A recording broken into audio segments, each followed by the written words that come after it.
Assalamualaikum warahmatullahi wabarakatuh.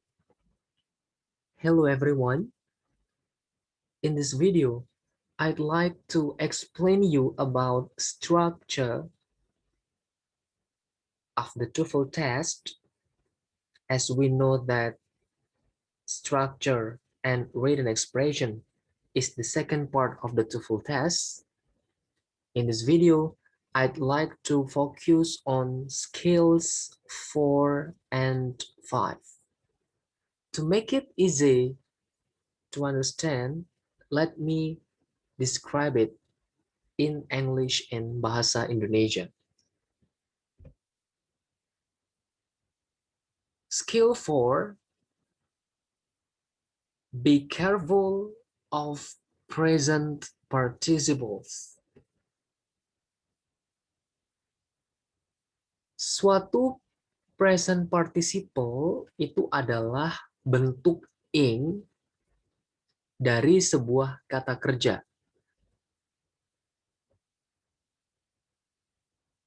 Present participle itu bisa, yang pertama adalah bagian dari verb, ya, bagian dari kata kerja. Yang kedua, present participle itu juga bisa sebagai adjective atau kata sifat.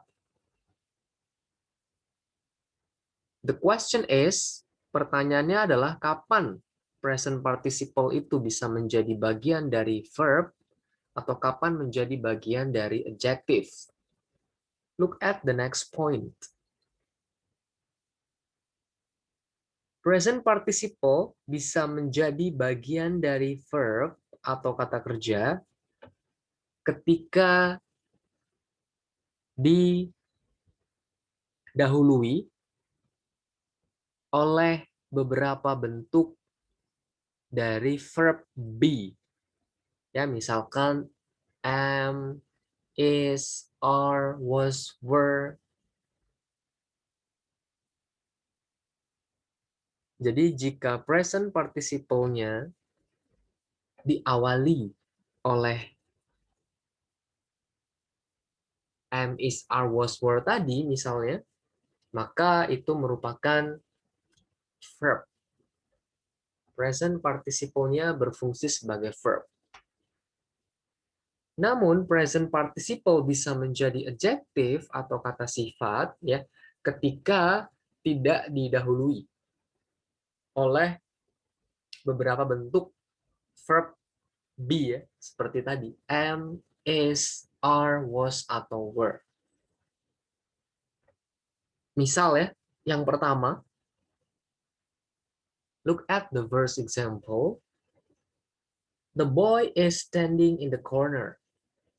Nah, di sini ada is, kemudian ada verb ing.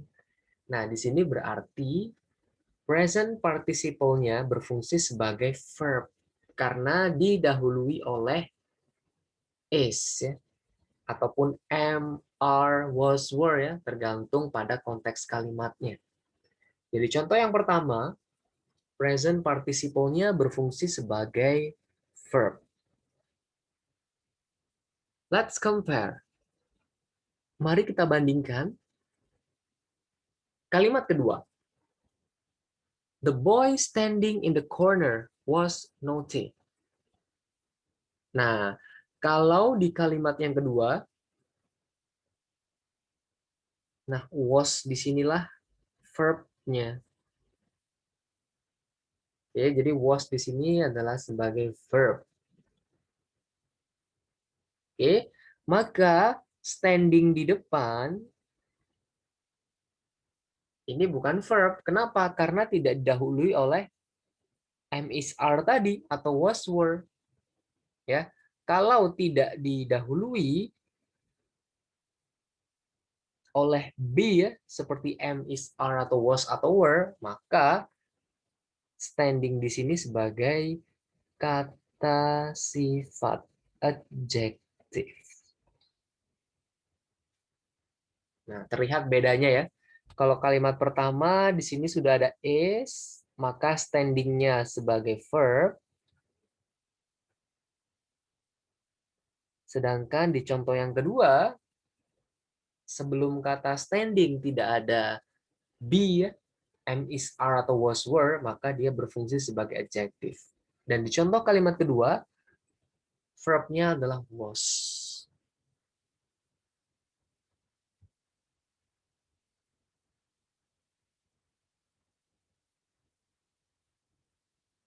In the structure question of the TOEFL test, ya di tipe soal structure di TOEFL seperti ini ya.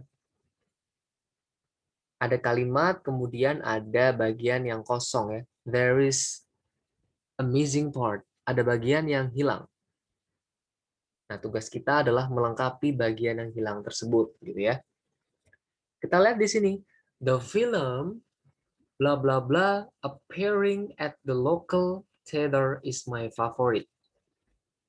Pilihan jawabannya A, now, B, is, C, it, D, was. Which one is the correct answer? Yang mana di antara A, B, C, D di sini yang benar ya? Look at the sentence carefully. Kita lihat kalimatnya dengan lebih hati-hati. The film blah blah blah appearing at the local theater is my favorite. Nah, di sini ada is. Artinya kalimat ini sudah punya verb. Is di sini adalah sebagai verb. Oke, artinya ya bagian yang hilang ini tidak boleh lagi diisi oleh verb. Ya, artinya kita tidak boleh memilih is, tidak boleh lagi memilih was. Ya. Kemudian C ada it. It ini bisa sebagai subjek atau objek ya. Kalau kita asumsikan C ini adalah objek ya, karena the film di sini adalah subjeknya. Ya, the film di sini sebagai subjek. Kemungkinan di sini jawaban C ini it sebagai objek ya. Nah, di kalimat ini nggak butuh objek. Untuk melengkapi kalimat yang hilang ini ya, bagian kalimat yang hilang ini. Maka kita tidak perlu memilih it. The best answer to complete the sentence is now. Jadi jawaban yang paling benar untuk melengkapi bagian kalimat yang hilang dari contoh ini adalah now, sekarang. Film yang sekarang muncul atau tampil di local theater adalah favorit saya. That is example 1. Go on.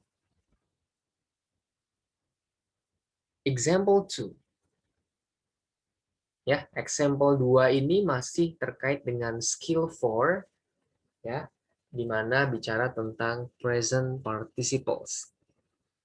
Look at the questions.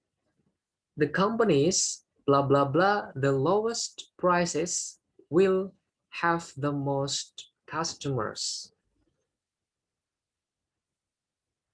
Kita lihat di sini ada will have. Berarti kalimat ini sudah punya verb ya. Have di sini kan verb 1. Ini ada verb 1 ya. Didahului oleh will. Will ini merupakan contoh dari model ya. Will, must, may, might, and so on. Artinya kalimat ini sudah punya verb. Oke. Jadi kita nggak perlu lagi verb. Misalkan over di sini ya. Ini verb. Kita tidak perlu pilih. Overs juga kita tidak perlu pilih.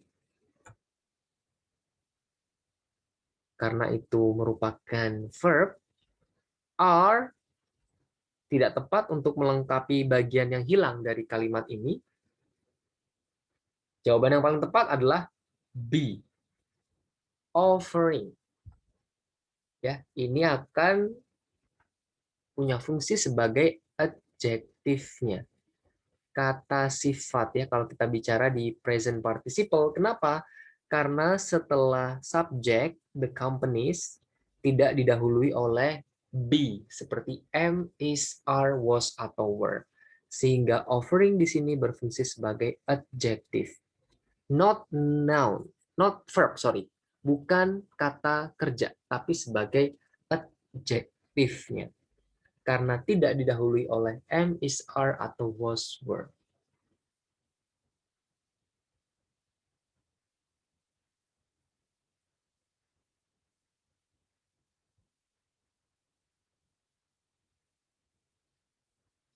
Now we go to skill 5. Be careful of past participles. Ya, kalau di skill 4 tadi bicara tentang present participles, this time we talk about past participles. Suatu past participle ya sering diakhiri atau sering berakhiran ed. Tetapi ada juga loh ya banyak past participle yang sifatnya tidak beraturan. Ya misalkan go, verb satunya go, verb 2-nya went, verb 3-nya gone. Itu irregular, tidak beraturan. Tapi kalau yang beraturan yang selalu diakhiri dengan ed ya, misalkan study, verb 1, verb 2-nya studied, verb 3-nya studied.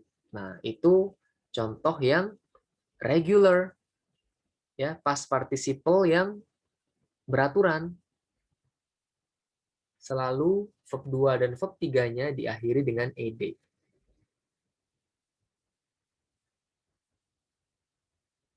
For many verbs, including ed verbs, the simple past and the past participle are the same and can be easily confused. Ya, jadi untuk banyak kata kerja, termasuk kata kerja yang ada ed-nya itu, bentuk simple past ataupun past participle itu sama. Nah, sehingga pada tes TOEFL biasanya juga memunculkan kebingungan bagi para peserta yang mengambil tes TOEFL. Look at the next point. The ed form of the verb can be, jadi bentuk ed dari kata kerja itu bisa merupakan dari 3 bagian ya. Yang pertama, bentuk ed itu bisa merupakan simple past.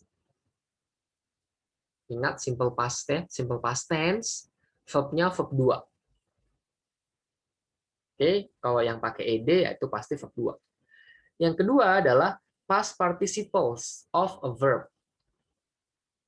Ya, misalkan diawali biasanya setelah subjek ya, sebelum verb 3 itu ada have atau has. Have atau has plus verb 3. Itu contoh yang past participle. Kemudian bentuk ed itu juga bisa sebagai an adjective, sebagai sebuah kata sifat. Ya, jadi perhatikan, look at the context of the sentence. Kalau kita mengerjakan tes TOEFL bagian structure, lihat struktur kalimatnya. Is it simple past, past participle of a verb, or an adjective? Jadi bentuk ed-nya apakah merupakan bentuk simple past, ataukah bentuk past participle dari verb, atau bentuk dari kata sifat ya. Lihat contoh yang pertama, ini merupakan contoh yang simple past. She painted this picture. Ya. Dia mengecat gambar ini.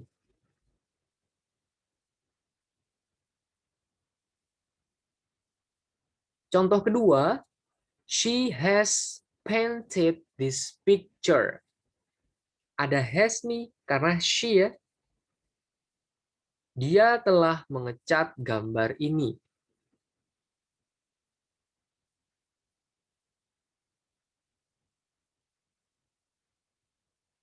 Oke, ini bentuk yang kedua. Past participle.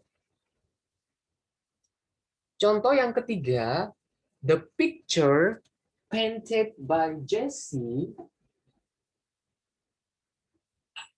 is now in a museum. Nah, bagian ketiga ini, contoh ketiga ini ya, ini sebagai kata sifat. Ya, karena kata kerjanya is di sini. Kalau kita lihat contoh ketiga, painted-nya ini sebagai kata sifat.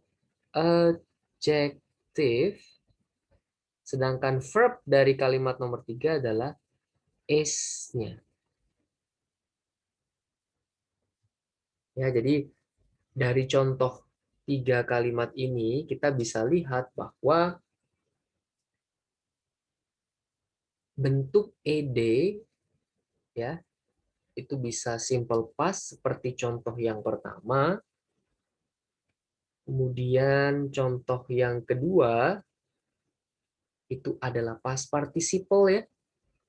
Setelah subjek ada have atau has. Kemudian diikuti dengan verb 3 painted. Itu berarti past participle. Sedangkan contoh yang ketiga ini sebagai adjective ya. Verb-nya adalah is.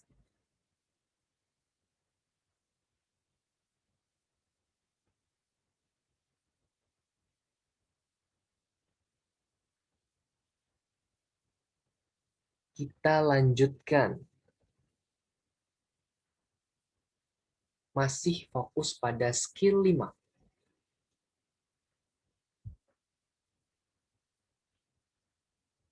Example 1. Ini contoh kalau di structure pada tes TOEFL ya. The packages bla bla bla mailed at the post office will arrive Monday. Nah, kalimat example 1 ini sudah ada will dan arrive ya. Arrive di sini jelas ini adalah verb 1.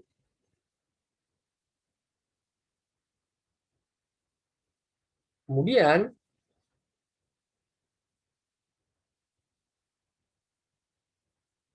manakah kata yang paling tepat untuk melengkapi bagian ini? Artinya kita nggak perlu lagi verb one ya, atau verb, nggak perlu lagi kata kerja di sini. Oke, kalau kita lihat ya, have perlu nggak? Have mailed, telah mengirimkan. Nggak tepat ya, nggak sesuai dengan konteks kalimatnya, nggak perlu kita pilih. Were mailed, tidak tepat untuk melengkapi bagian di atas. Them, them ini objek ya, tidak perlu objek di sini untuk melengkapi example one ya, bagian yang kosong ini tidak perlu objek. Maka pilihan yang paling tepat adalah D. Just. The packages just mailed at the post office will arrive Monday. Paket yang baru saja dikirimkan di kantor pos akan tiba hari Senin.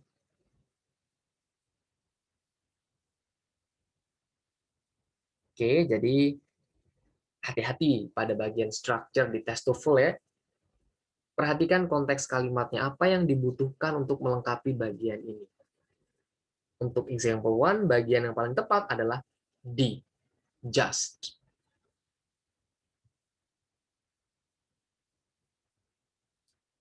Now we go to example 2. The poem blah blah blah by Tom appeared in magazine.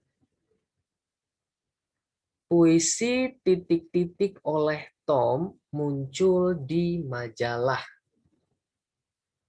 Kalau kita lihat ya kalimat ini ya, appeared di sini adalah verb-nya. Sudah ada verb pada kalimat di contoh kedua ini.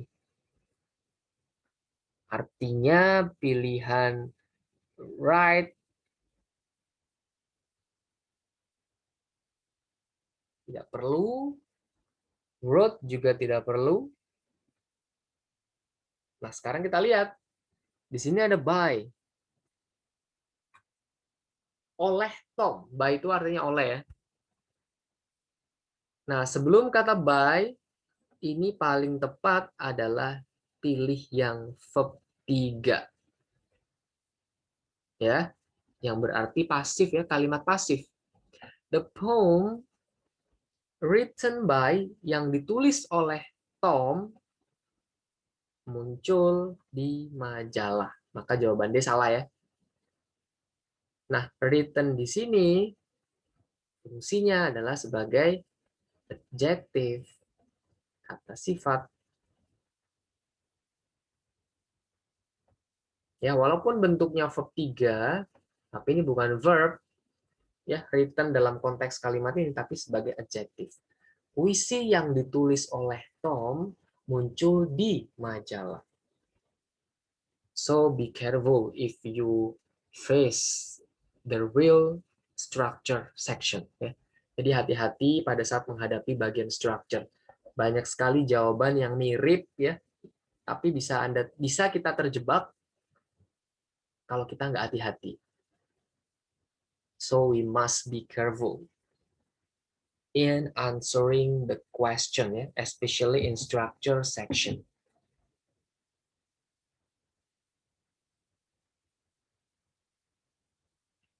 Well, that's all that I can explain about skill 4 and 5. Hopefully, you can understand what I've explained. Thank you very much for your attention.